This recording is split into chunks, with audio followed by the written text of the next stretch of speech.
Well, good morning, everybody. It is Heidi Kaisen at Hen and Chick Studio in Conrad, Iowa, and welcome to our second week of the Shout It Out Sew-Along videos. We're so glad to have you here and watching. If you are not familiar with our Shout It Out Sew-Along, let's just review what that is. First of all, I'm going to give you this little guide. If you go to henandchickstudio.com/shoutitout, everything that we're going to be talking about is on that page. So it's as simple as, if you would like to get a free pattern called Shout It Out, it is designed by Sarah Maxwell, and it is a very simple, great scrap busting pattern. You can get that as a free download. Now remember, on the system here, it's going to say $1, but when you go to our website, then you can get it for free. It's $0. And how it works, if you haven't used our system before, you know that we're working with a comment sold system. So if you write sold 101 in the comments, it's going to shoot you an email or a message through Messenger if you're on Facebook, or simply add it to your cart if it is in, if you're on the website, which we have some on the website this morning and some on Facebook. Whichever you do, nothing is being purchased until you actually complete the process. So even on a free pattern, you have to go all the way through the process of purchasing it. It'll be $0, but then it sends you an email with the download link to get your Shout It Out pattern. So just a little note, I see a lot of you, I believe, using the comment sold as an opportunity to create your wish list. And I love that. Everything that we always show, whether it's on something like today or whatever, any of the products, they're all available on our website as well as in the store. So if you have any questions, can't find anything, never hesitate and give us a call. Okay, so good morning, and good morning, Wendy. I see her on this morning, one of our faithful watchers. As always, no matter when we go live, we love to know where you are watching from. It's fills our hearts and makes us very joyful to think that we reach well outside Conrad, Iowa, which is a wonderful little community in central Iowa, town of about 1,100 people, but it's wonderful to know that we reach much farther than that, okay? So today we're talking about Shout It Out. How does it work? You download your free pattern. If you choose to follow along in our sew along, you can get busy working on it right away. It's not like you have to wait for me for specific steps or anything like that. In fact, there are a dozen of you that have already submitted your final quilts and your quilt tops, and they're uploaded on the website. I think I'm current at the moment. So again, if you go to this Shout It Out website address, you're going to find the download for the free pattern. You're going to find links to previous videos that we've done, and you're going to find a link to upload your quilt top, and then you'll actually see how other people are making their quilt top. And so if you have been making it and you've been showing it on our creative community or anywhere else, that's awesome. Keep doing that. But remember, you need to upload it to the link in order to be eligible for prizes that we'll be giving out in June. All those deadlines are on this page, so you can absolutely follow along. If you say, I just want the free pattern, don't want to participate, great, you got it. Do what you need to do. But we've divided this into 4 weeks of videos, and this is how the format we've been using, because we find that it's been useful. So week 1 is about fabric selection. So last week I did a little, I'll call it a little lecture about the 3 C's of fabric selection. Today we're talking about cutting. Next week we're going to talk about piecing, and the 4th week we're going to talk about finishing. So all of those topics are important to whatever project you're working on. And we hope that these tips and the videos help you whether you're working on Shout It Out or some other project. Okay, so and I'm looking to see, and it looks like we've got people from Kansas and Iowa. Love it. I see some regular names. Love to have all of you, whether you're regular or new, watching from us. And so wonderful. Glad to have you all this morning. Okay, so yesterday I actually taught a beginner's class, and it was a good reminder for me to really stress the basics.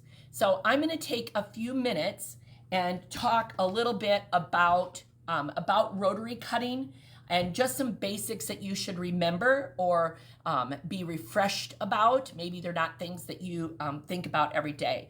But when you're working with somebody that's brand new and they have never had the opportunity to really use a rotary cutter, it just really brings out the opportunity for us to talk about. And Lucy, no worries, no intruders coming in, just fun quilters. So it's all good. Lucy is my watchdog, right? She's helping us this morning. All right, so let's talk about some important things about rotary cutters. Okay, first of all, there are several different rotary cutters available, and I'm going to go through those in a minute, but 60 millimeter and 45 millimeter are the most basic, and we'll show you those again in a minute. But I've got a 60 millimeter. There's so many different handles, that kind of thing. But one of the things that's important is, first of all, if you're not using your rotary cutter, learn, train yourself, make it a habit that you retract your blade. I cannot tell you, I have stressed from day one with my kids, this could cut your fingers off, right? And if you are if you're working at a retreat and you leave that blade out and lay it down, somebody else could easily bring their hand over and brush against it and cut themselves. And same thing, you could do it, not necessarily somebody else. So making sure that you get in the habit that before you ever lay your rotary cutter down, you just simply put the blade, retract it back. I know Jamie would even tell you that you can cut your hand when the rotary cutter is retracted. And because it happened recently, they're that sharp, and we just want to make sure that everybody has safety.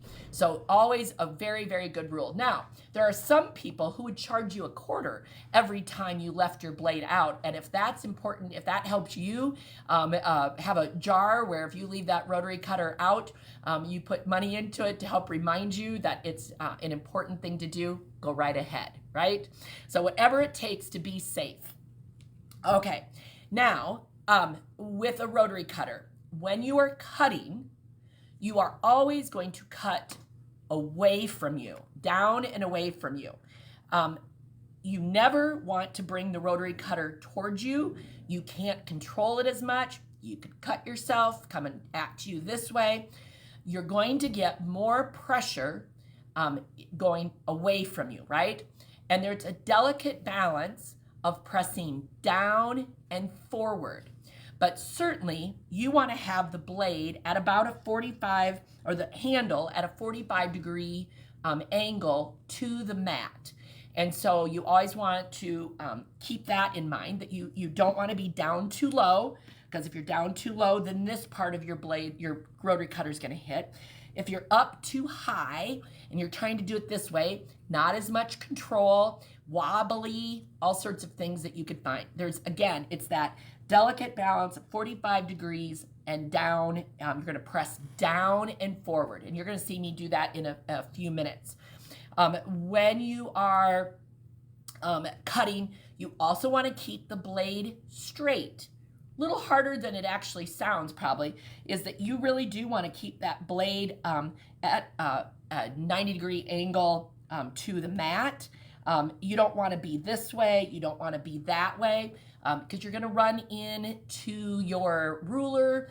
You're potentially going to slide underneath your ruler. You're going to be too far out. There's all sorts of, again, so you want to really stress that you're straight up and down, okay? When you are cutting, you want to make sure you start off the fabric and end off the fabric. So if you're at this end or at that end, you want to make sure you do not let that pressure up, or not, you want to start the pressure before you hit the fabric, and you want to let the pressure up after you get off the fabric, because otherwise you're going to end up with ends that are not quite cut, okay? One of the things that I think that's interesting about cutting is that there is actually a sound to cutting, right? And it sounds different when it's a good cut versus a bad cut. I don't know if you're going to hear that as I cut in a minute, but we'll see. We'll see if the sound of our system here is that good. And oh, and I see Jamie's watching. Yes, Jamie knows. She knows she can cut her hand. Okay. And so when we're cutting, there is a sound, and you're going to learn that sound.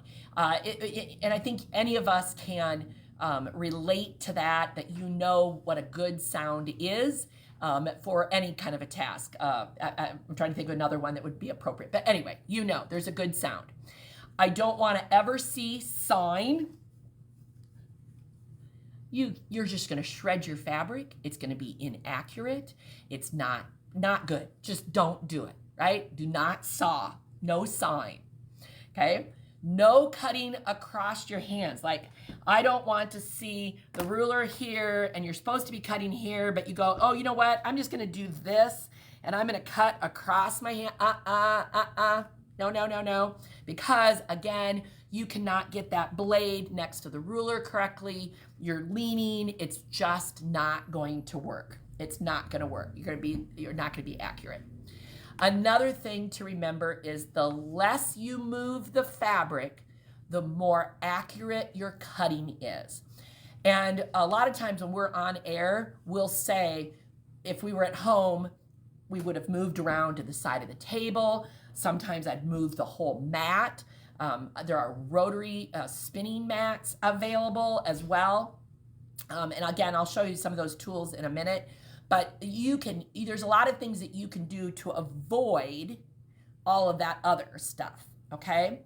Another thing that I don't think people think about is that you need, or should, try to use the same ruler throughout the same project, okay?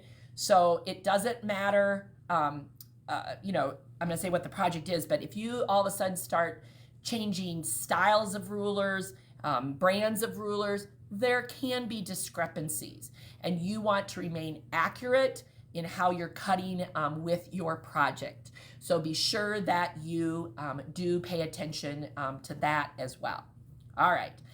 Something that you could do to give yourself just, a good feeling. Change the blade. I think we all try to blades are not cheap. Again, I've got a bucket here. Blades are not cheap. Let's see. One 45 millimeter is $9.99.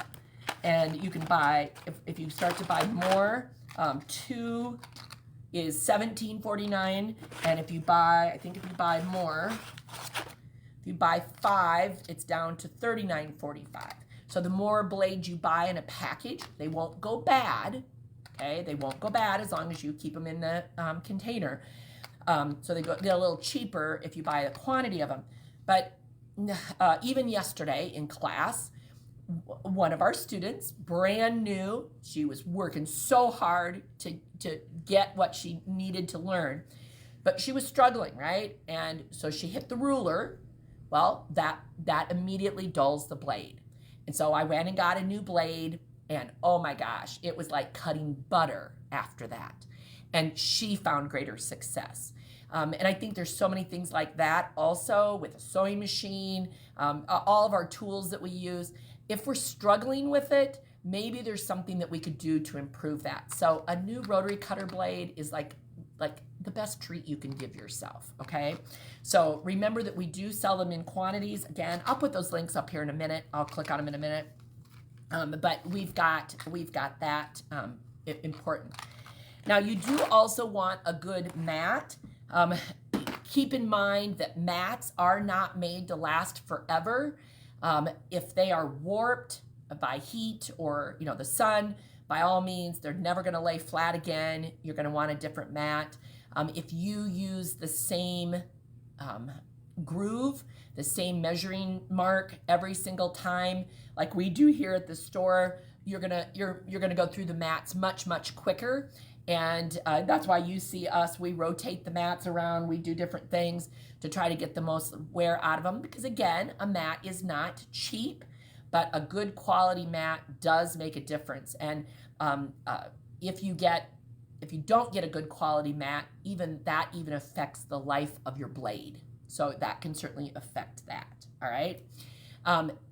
I do not use the lines on my mat when I am cutting. So like today, I just have flipped over the mat so that you can better see what I'm doing.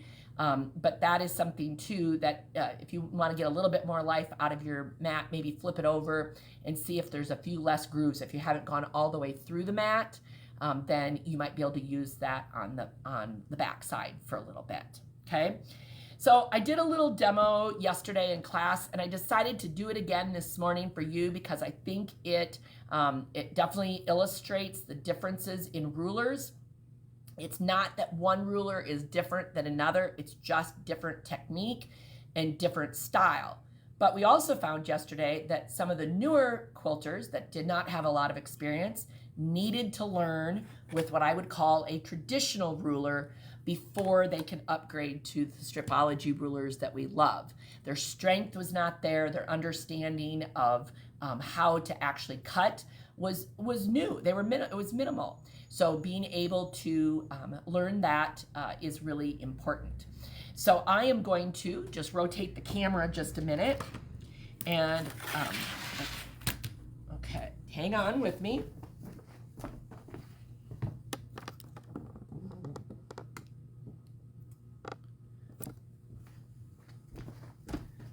All right, so the first thing I'm gonna do, I've got 2 fat quarters here. And the first fat quarter I'm gonna do, I am going to use my traditional ruler. I love the Quilter Select ruler that's 8.5 inches wide by 24 inches long. If you're used to cutting borders, and a lot of times a border is a 6.5 inch border, that 6-inch ruler is a 1/2 inch short, and it makes it really difficult to be able to get that 6.5 inches without using 2 rulers. And so with our 8.5 inch, I love it. It's just a little bit wider. The Quilter Select, what is nice about it is that it doesn't move. It's going to move the fabric with my ruler rather than slipping all around. I'd have to like forcibly move it, and I think that's a great reason to get a Quilter Select ruler. We carry some of them, but of course most of these brands have way more styles and things that we do. If there's ever a specific ruler that you need and you're willing to special order it with us, we're glad to get it for you. Okay, I do like the Gypsy gripper on the top for extra grip. You know, when we're putting our hands down on a ruler, of course the pressure is going down, but if we can't, this just allows us to get a little bit farther out. It spreads that pressure out. It also keeps my hand up off of the ruler, that if I accidentally slipped with the rotary cutter, that I hopefully would not get cut. Okay, so all I'm going to do this morning is I'm going to cut this fat quarter into 2.5 inch wide strips, right? Okay, so I've got a fat quarter. Doesn't matter where they come from. They all need to have a straight edge before you start cutting. So when I fold that fat quarter up, I sometimes will, this time I'm just going to cut 2.5 inch strips, so it won't matter. But if I was cutting a specific size, like I might fold it so that I can see the selvage. I can do that this morning, no problem. So that I know that this is truly my usable space. So if I'm trying to cut a 10.5 inch square or something, that I'm not cutting into that selvage and then wish later that I would have moved that, right? Okay, so I am going to straighten the edge, and I think, let me just move just a little bit closer. Oops, sorry, hang on, I'm caught on a leg. I think you can get there just a little bit. Okay. All right, so just again, I'm gonna walk through and talk as I cut. I know that I'm as I fold this fat quarter, that I'm gonna use that fold as a straight edge. And I'm just lining up any line on the ruler here to be able to get on that fold, doesn't matter. But what I wanna do is I wanna trim this edge over here. So I lay my rotary cutter next to the ruler on this side of the fabric, down, forward, up, okay? I've cut it. All right, so got rid of that. Then, because the less we move our fabric, the more accurate we are, I'm just going to rotate it around, because when we're using a traditional ruler, we are gonna cut 2.5 inch strips from the left. This has an extra 1/2 inch on the ruler, so I love that, because then I can simply know that I got just 2.5, right? It's easy to find the 2.5. And I just slide the fabric just ever so slightly to make sure that I have cut the piece, that I have the space between it that I need. And I'm gonna cut. Somebody should be timing me. I should have asked somebody to have timed me as to how long it takes me to cut 2.5 inch strips. Okay, I'm gonna keep going. Okay, we're just gonna keep going. If I have to realign anything, I may have to straighten my edge again. We do have another cutting. We have a couple different cutting videos on our website. We have one featuring Gudrun Erla using the Stripology rulers. That is a great resource. Jamie and I also did a cutting video that has a lot of good tips as well. Okay, so I now have 1, 2, 3, 4, 5, 6 2.5 inch strips and a little bit of extra waste. Okay, so now I'm going to take another fat quarter, and just one moment.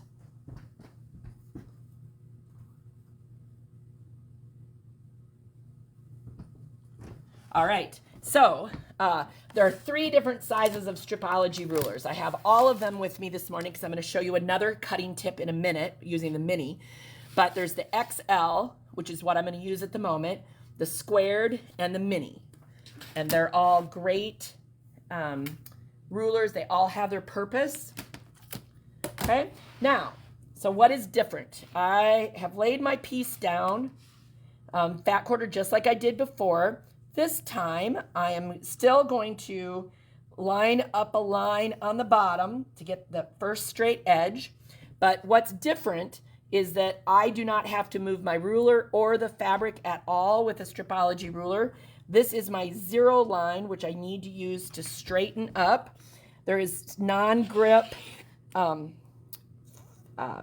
hold the things on the bottom also to keep your fabric. I am now cutting my 2.5 inch strips, which are marked in a variety of ways on this ruler. Of course, I can just do the math, but there's also squares that indicate every 2.5, and then I can't get that last one, and I'm done.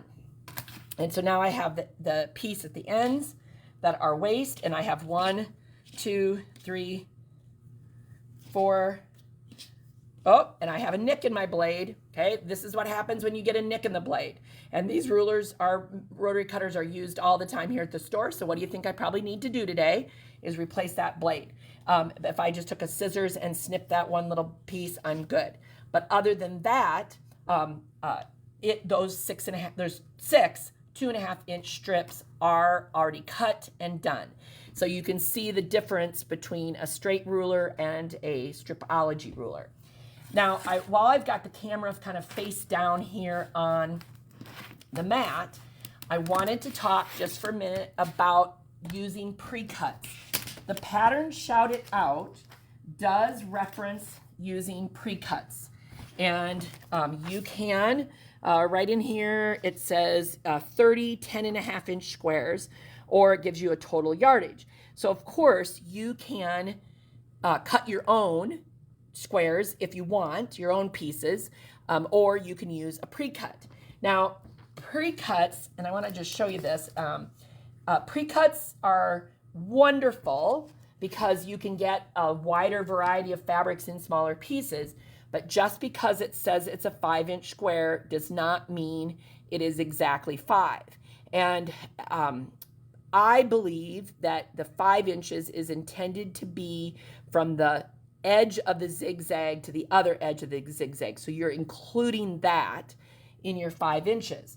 Well, I recently did that mini brick road with the Flower Power charm. I showed it yesterday in case you didn't see yesterday's video.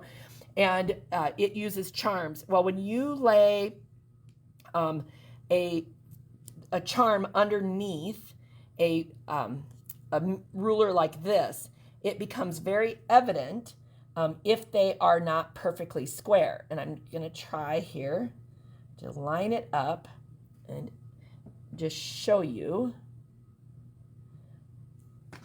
Okay. So I'm using the mini Stripology ruler, and I've trimmed the 2 edges, and that edge I got barely any off, but look how much I got off on that edge. That's actually quite a bit, right? So now when I turn it around and I line up the other side, you can hear, like, I don't know if you could hear that. There wasn't much to cut there. But again, on that side, I'm cutting off that much fabric. And you might say, oh, Heidi, that's nothing. Well, you multiply that by when you start putting blocks and blocks together, then your square is not truly square. So even if you're using pre-cuts, take the time to do that. The mini is perfect for those 5-inch. I would have used the square to use a 10-inch because I just think that's a little easier to manage than the XL, although I could have done it with the XL as well. And in this particular project of the Shout It Out, it's actually 9.5-inch rectangles, so you do cut your 10.5-inch square down a little bit, but you need the 10 going side to side. So it's certainly they're doable, but you've got to watch. You definitely have to watch that. Okay, so let me pull up again here and let me see if anybody has questions this morning. So I want to just take a quick minute here. So again, the free pattern is up on the page. As we talked about the rulers, there are the 3 sizes of the Stripology ruler: the mini, the squared, and the XL.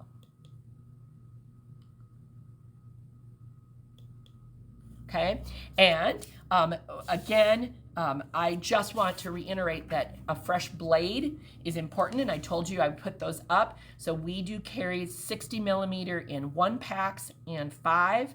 We don't carry a ton on hand, so if it ever says sold out, just ask, because we're probably getting them in very, very quickly.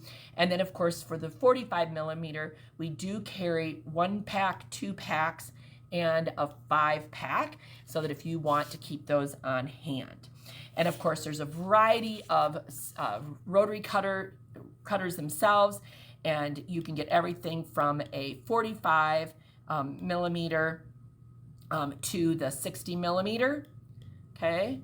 And so again, lots of options there. And then I also mentioned that there are rotating mats, a spinning mat, and we do carry them in both the 12-inch and the 17-inch. So if that is something that would be helpful to you, certainly that is an option as well. All right, well, I hope that you have gained some important cutting tips this morning and are enjoying the Shout It Out process and so along. We, of course, encourage you at all times to go to our creative community, which is a Facebook group. You just have to answer 3 questions. We just want to know you're not a robot, and sometimes it's fun to hear how you found us and that kind of thing. Tell your friends about us. It's wonderful. We love it when we hear somebody say, a friend told me. But it's a great way to interact with others and see what they're making, maybe be inspired. I loved it when I saw a version of Shout It Out the other day that was a little bit different. I featured it in the newsletter, and I think it was Wendy's actually, and somebody else wrote that because of her version, then she was inspired because she thought maybe it wasn't a pattern that this particular woman wanted to do. And that's fine. If it's not something you like, then move on and go to the next one, right? All right. Well, until the next time, we hope you are having fun with the Shout It Out sew along and all of the questions of the day. And until we see you next time, be creative.